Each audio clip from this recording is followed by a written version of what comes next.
that beautiful time of year. I guess there's beauty in every time of year, but I particularly like this time. I invite you to join with me this morning in the call to worship found in the Bible.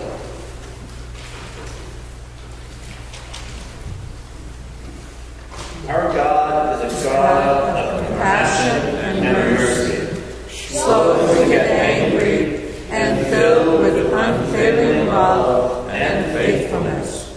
So come, let's worship God together, for great is God's love toward us.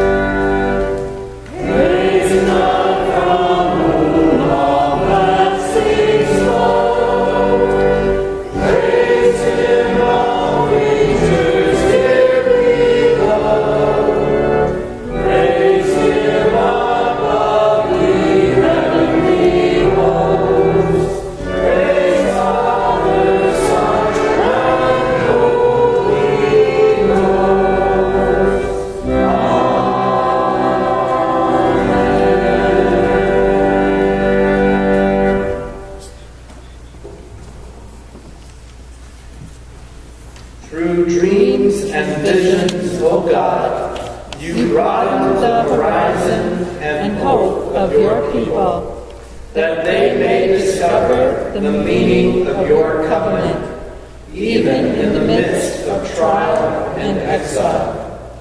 Increase the number of those who believe in your word, so that all people may joyfully respond to your call and share in your promises.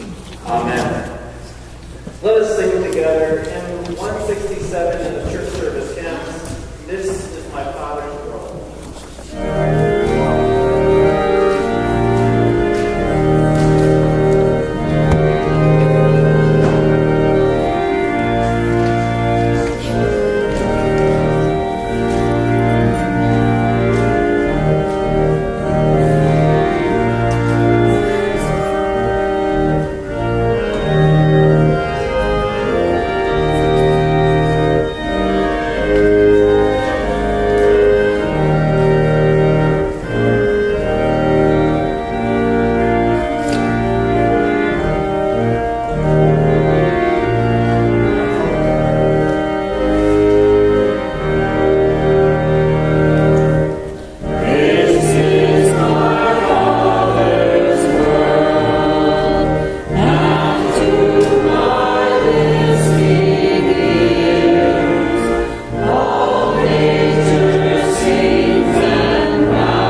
Grace and Donald are brother and sister. And Erica is the granddaughter of Mrs. Donald. And did you know where Erica's from? You want to tell me where you're from? That's where her home is, in Arizona. Yeah. Donald's home is in North Carolina, but it's also here too now. Yep.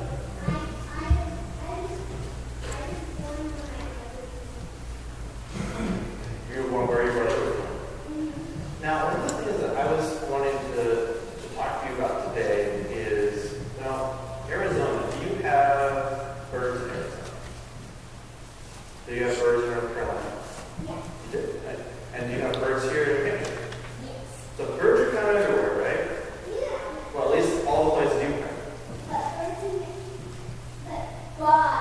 But Birds are not in Antarctica. oh, is that true though? Well, there's penguins in Antarctica. Are penguins birds? Well, yes, but they can't actually fly. They can fly in the water because Yeah, they're not flying birds. But one of the things that I think is really one of the things that Jesus talks about in the Gospels is he says, do not worry. Do you guys ever worry? Sometimes maybe, once in a while you worry. And Jesus says, do not worry because, and I'm paraphrasing, meaning that I'm not saying exactly what Jesus said, but I'm saying something close to it. He says, don't worry. He says, God cares for you. God is looking out for you. God sees you and wants the best for you. And he says, here, look, for example, he says, look at the birds. Okay? He says, look at the birds and see how the birds, they live very simply. How do birds live? What do they do? Okay, so they have nests. Or give me one thing, nests, they eat. They fly, and they are, Jesus says, look out at the birds and say, they're taken care of, aren't they? They are. They can kind of make it work. They make the nest. I watched the nest grow on my porch this past spring. And the bird laid eggs. And I saw the eggs. I didn't see the hatch, but I saw the little nestlings after the hatch. You saw the The little birds. And I was able to see kind of what Jesus was telling me I should look at. He said, look at the birds. See how they are taken care of. And Jesus says, your Father in heaven will take care of you. Even so, he says, look at it. The birds are taken care of. And he says, how much more will your Heavenly Father take care of you? And Jesus says, do not worry. And don't panic about those things that what you will wear, he says, what you will eat, whether or not there will be a roof over your head. He says, those things are things that we can worry about. But Jesus says we don't need to worry about them. Because God will take care of you. Because God cares for the birds. And he says, if God cares for the birds in that way, how much more will God care for you? Let's say a word of thanks together for God's care for us. Dear God, thank you for caring for the birds. And thank you for the beauty and the inspiration we can get as we look at the birds. And we thank you for the birds in Arizona, in North Carolina, and New Hampshire, and even the birds in Antarctica that they can't fly. And we thank you, God, that caring for the birds, you care for us too. And we thank you that you are watching us and looking over us, even when we feel like we're alone. You're with us all the time. We thank you for that. Yes, no. Yeah, because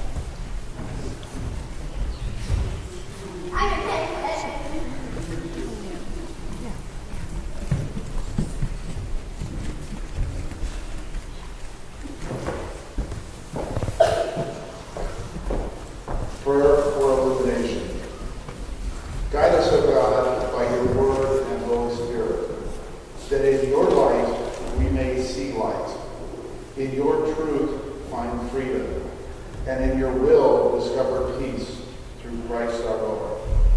Amen.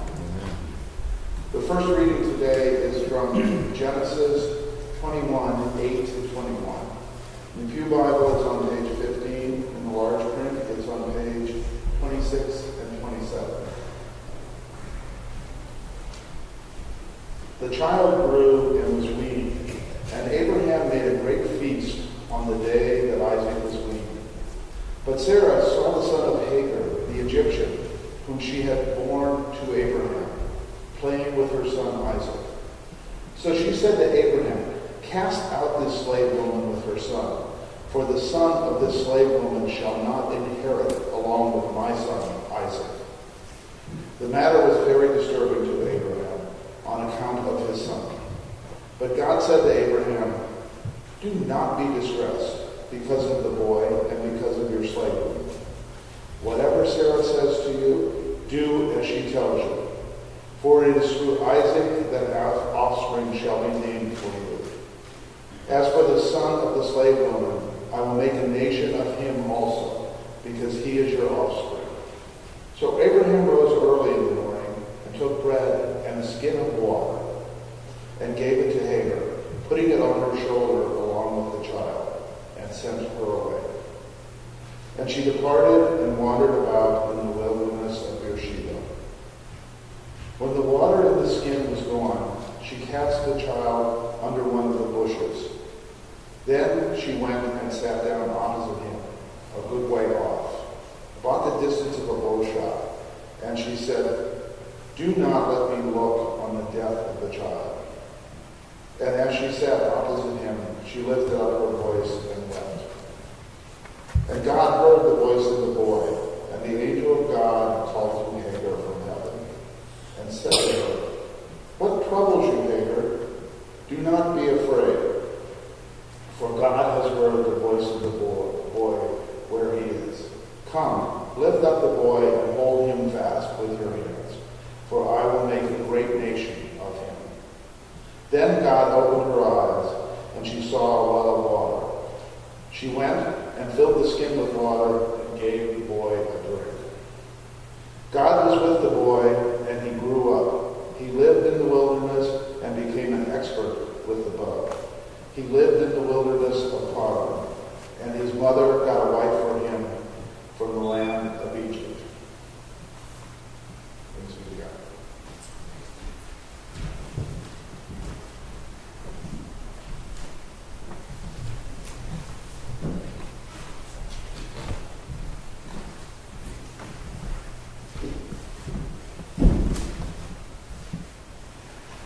The second reading is from Romans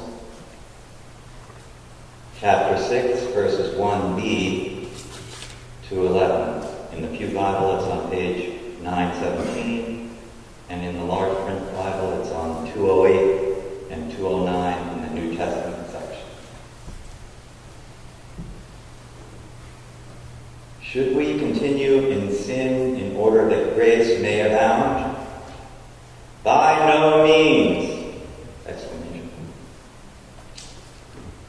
How can we who died to sin go on living in it? Do you not know that all of us who have been baptized into Christ Jesus were baptized into his death? Therefore, we have been buried with him by baptism into death, so that just as Christ was raised from the dead by the glory of the Father, so we too might walk in newness of life. For if we have been united with him in a death like his, we will certainly be united with him in a resurrection like his. We know that our old self was crucified with him, so that the body of sin might be destroyed, and we might no longer be enslaved to sin. For whoever has died is free from sin. But if we have died with Christ, we believe that we will also live with him. We know that Christ, being raised from the dead, will never die again. Death no longer has dominion over him. The death he died to sin once for all. But the life he lives to God. So you also must consider yourselves dead to sin and alive to God in Christ Jesus. Here ends this reading. Thanks be to God.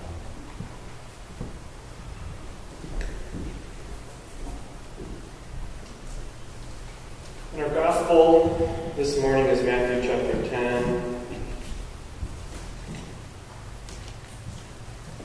verses 24 to 39, and this is on 791 in the Pew Bible and 18 in the New Testament section of large print. A disciple is not above the teacher, nor the slave above the master. It is enough for the disciple to be like the teacher and the slave like the master. If they have called the master of the house Beelzebul, how much more will they malign those of the household? So have no fear of them, for nothing is covered up that will not be uncovered, and nothing secret that will not become known. What I say to you in the dark, tell in the light, and what you hear whispered, proclaim from the housetops. Do not fear those who kill the body but cannot kill the soul. Rather, fear him who can destroy both soul and body in hell. Are not 2 sparrows sold for a penny? Yet not one of them will fall to the ground apart from your Father. And even the hairs of your head are all counted. So do not be afraid. You are of more value than many sparrows. Everyone, therefore, who acknowledges me before others, I also will acknowledge before my Father in heaven. But whoever denies me before others, I also will deny before my Father in heaven. Do not think that I have come to bring peace to the earth. I have not come to bring peace, but a sword. For I have come to set a man against his father, and a daughter against her mother, and a daughter-in-law against her mother-in-law. And one's foes will be members of one's own household. Whoever loves father or mother more than me is not worthy of me.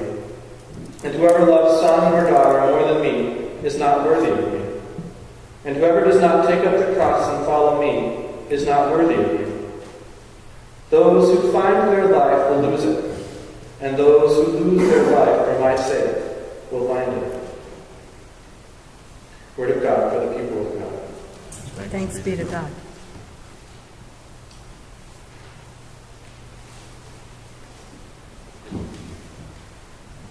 One of the things that you come across when you study the interpretation of the Gospels is how the different circumstances in which the Gospels are written shapes what they choose to include in the Gospel.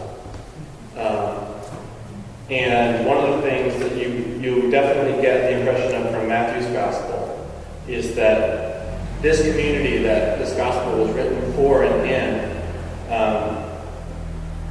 was really inspired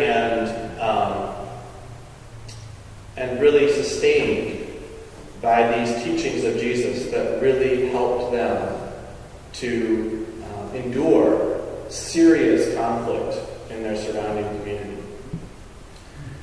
Other Gospels were written in different situations, but Matthew's, it's clear, this was a community that was embattled. They felt very much like they were being on the receiving end of some serious persecution from their neighbors. And you can see that in the way that it talks about the warnings that they take that are becoming a reality for them. That Jesus has promised that even though they're going to endure all of this stuff and it's going to make it really hard, that they are still valued, seen, and held by God. of more worth than many sparrows. And it's my apologies if you're a sparrow lover, that Jesus makes that comparison between sparrows. But it's meaningful if you are looking around, right? You're more worth than many sparrows. Actually, I heard a sermon in high school, and it was something I listened to on my little MP3 CD player. And the sermon suggested that in my college application, I know in my personal statement that I'm more worth than many sparrows. And so I did that. It was a Bible college, so they got it, right? One of the things we don't get to read about in the readings from Genesis that we've been embarking upon this past couple of weeks, because of the way that the lectionary works, it depends on how long Lent goes into April or whatever, and how long Easter goes. Sometimes we'll start right at the beginning of Abraham's story in chapter 12, and because all of these readings are now based on between the dates of June 24 and June 30th or something like that. So we jumped kind of right into sort of the middle of Abraham's story, and one of the things that we missed is a story that I think is really important and significant in this whole chronicle of Abraham. And that's the story of Hagar in chapter 16. And I'll summarize it for you just to give a sense. One of the big drama in Abraham's life is the promise that God will give him a child.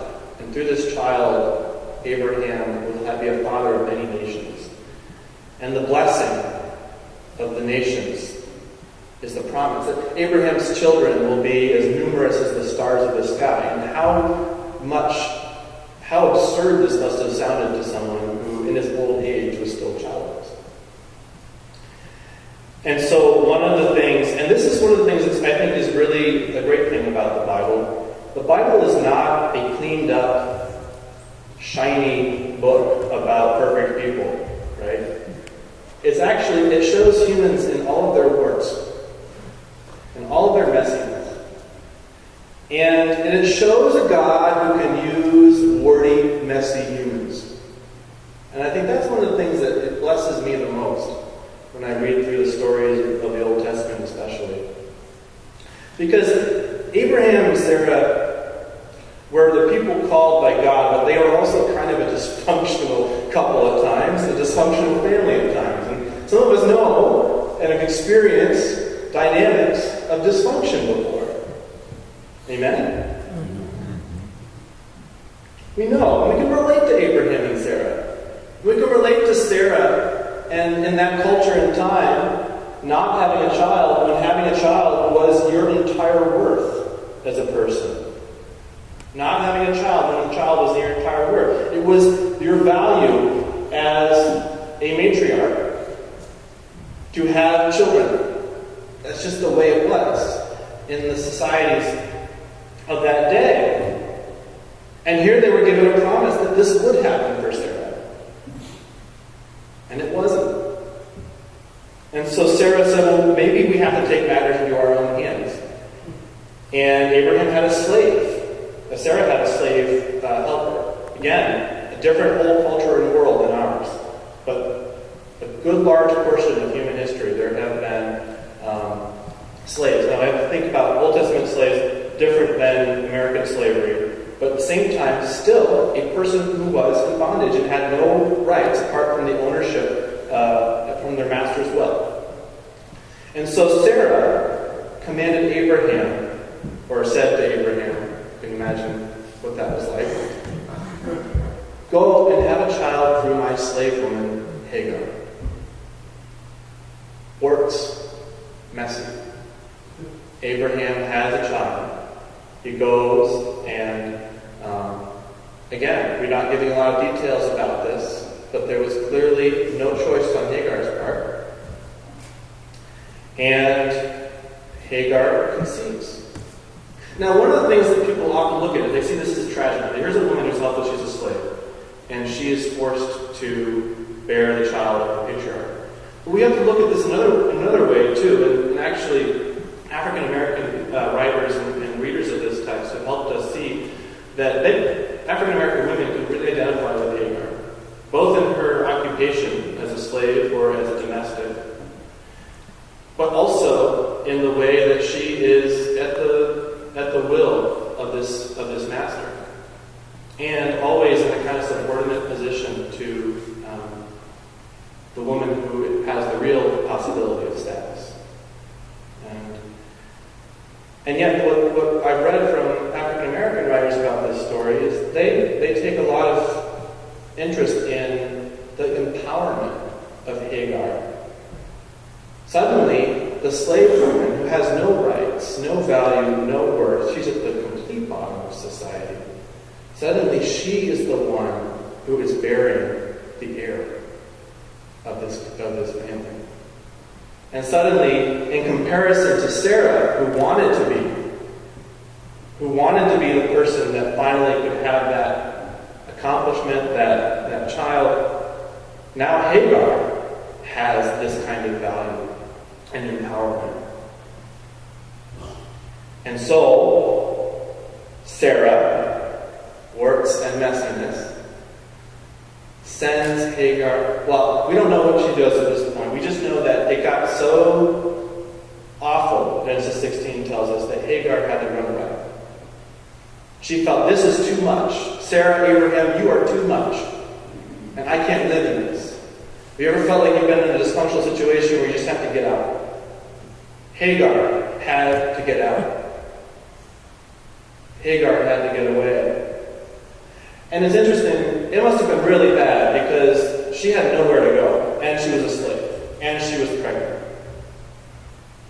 It must have been really bad for Hagar to leave the camp.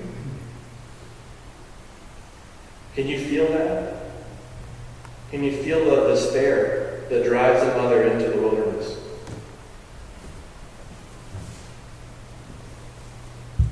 And she goes out into the wilderness and she finds a stream. And she drinks from the stream and she meets some angels. And the angels speak to her and they say, Hagar, it's going to be okay. It's going to be okay. You can go back. And in a similar way to the time of the children, God will take care of you. And one of the things that comes out of this story that I've found incredibly powerful. Hagar gives God a name. This slave woman, pregnant refugee in the wilderness, experiences God through the messenger angels who tell her there is hope, God will care for you, you don't have to be afraid, you don't have to despair. And Hagar says, God has seen me. God has seen me. El Roi, the Hebrew. God sees. God sees. Hagar may have felt like no one saw.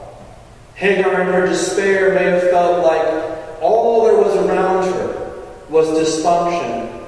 All there was around her was people using her for their own ends. All there was around her was people telling her that she wasn't worth anything.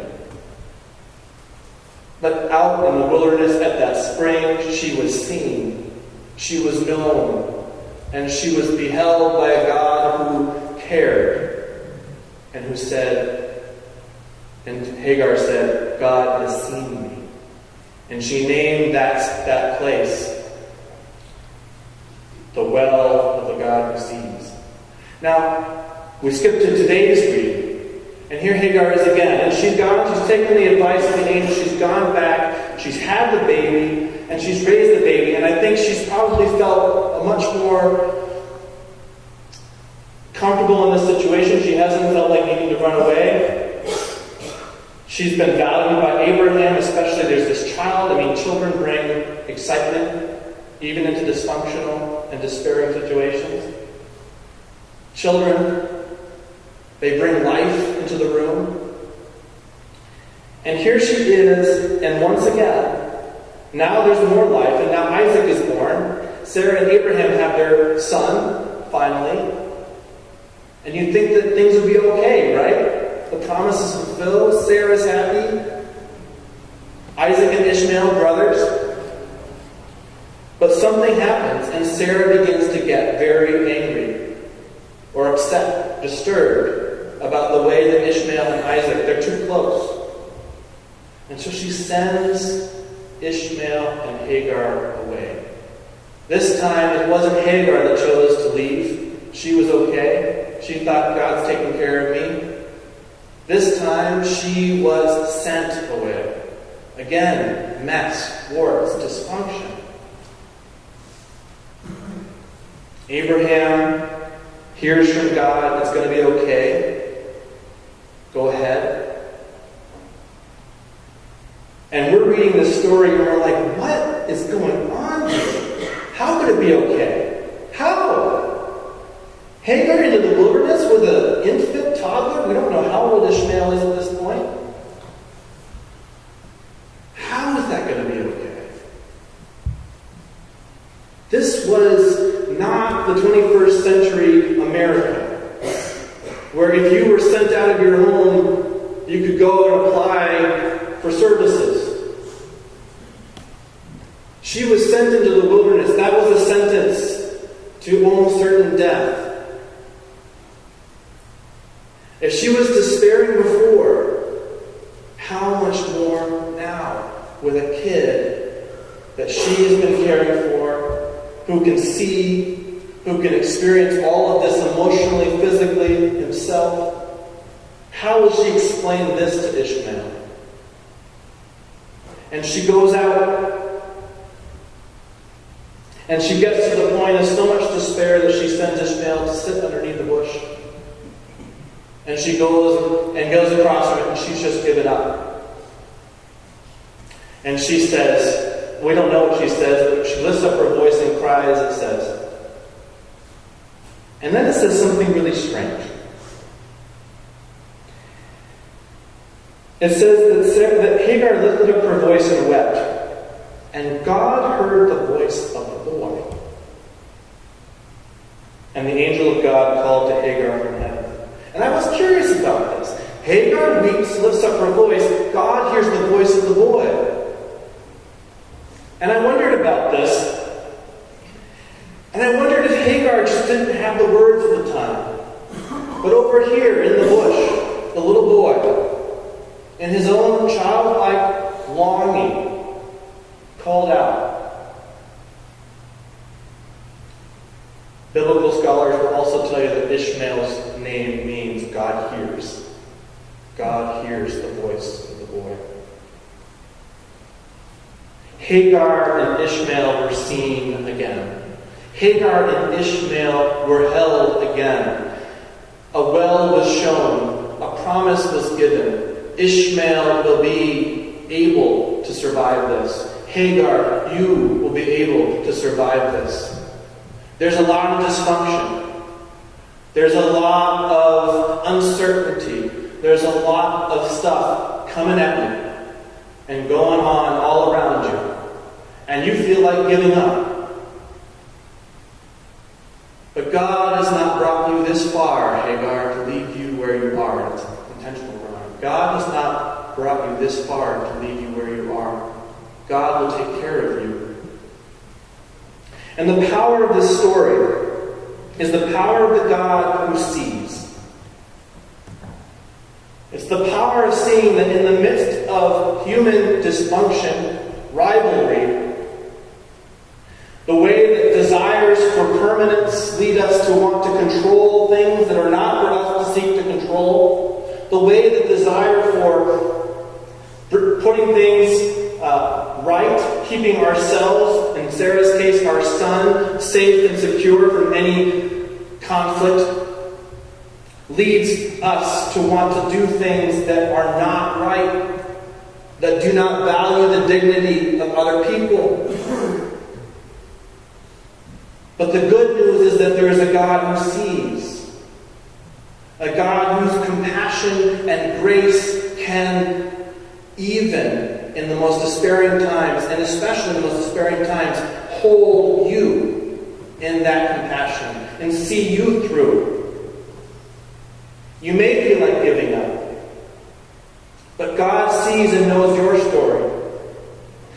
sees and knows the Hagars of this world and calls for them to know that God will look out for them. I was on the computer as I was reading this, and I read stories of refugee mothers going from Turkey to Greece. And I hear a couple of their stories. This is one that particularly touched me. On our journey from Turkey to Greece, it was very hard. Something happened to the boat. We were in the middle of the sea and water was coming into the boat. We took off our shoes and started filling them with water to empty the boat so we wouldn't sink. We also tried to fix the motor. Our driver didn't know how to drive the boat and we all panicked. I gave my daughter to my husband. I just laid my head down and I couldn't understand what was happening. Whether it was because I slept or I fainted, I don't know. When I opened my eyes, I saw that the sun had risen. There was a girl who tried to commit suicide by tying a rope around her neck. My husband cut the rope and slapped her on the face so she could wake up. Another one. I saw myself sitting in the front of the boat and saw that all the other people were in the middle. I cried for my daughter and for God to help us. I could also see that the shore was very close. Because the boat was full, we threw all our stuff into the sea. Sahar Diab, age 18.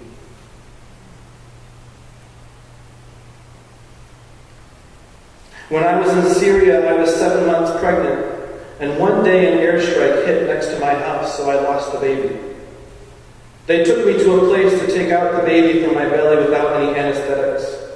It took the doctors about 6 hours. We left when I was pregnant, again with my son, because of the many bombings. We went to Turkey and found a place in the camp.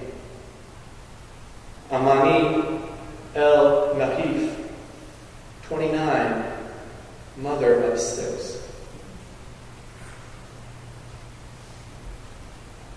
God sees these women.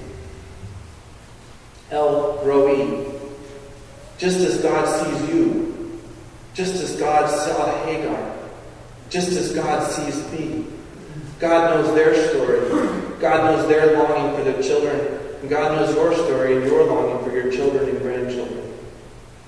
And it is in this God's love and compassion that we find the strength and the will, not only in our own way to continue on, whether we're in Ackworth or in a camp in Greece, but we also find ourselves opened and changed as we behold the beauty of the possibility that we could be some who saw Hagar. That we could be some who saw the refugee mothers. That we could be some who see one another. And behold the story, the beauty, the value of much more value than many sparrows. That is each one of you. Each one in God's eyes. And we, as those through whom God's Spirit is working and animating, we can be those who are the children of the God who really sees. May God's love be with you in whatever you're in right now. May God's love open and inspire you this week and this day for prayer and for action in a world that needs and longs to be seen. Amen.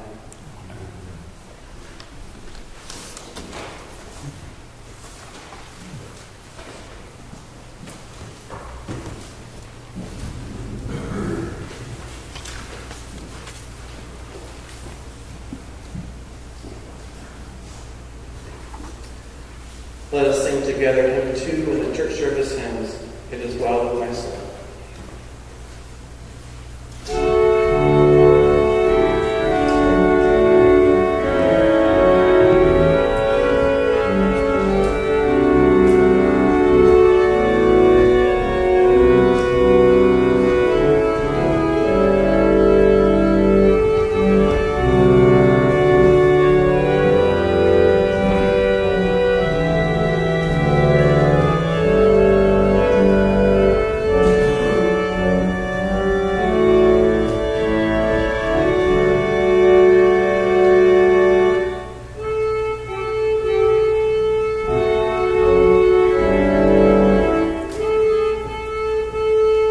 Amen.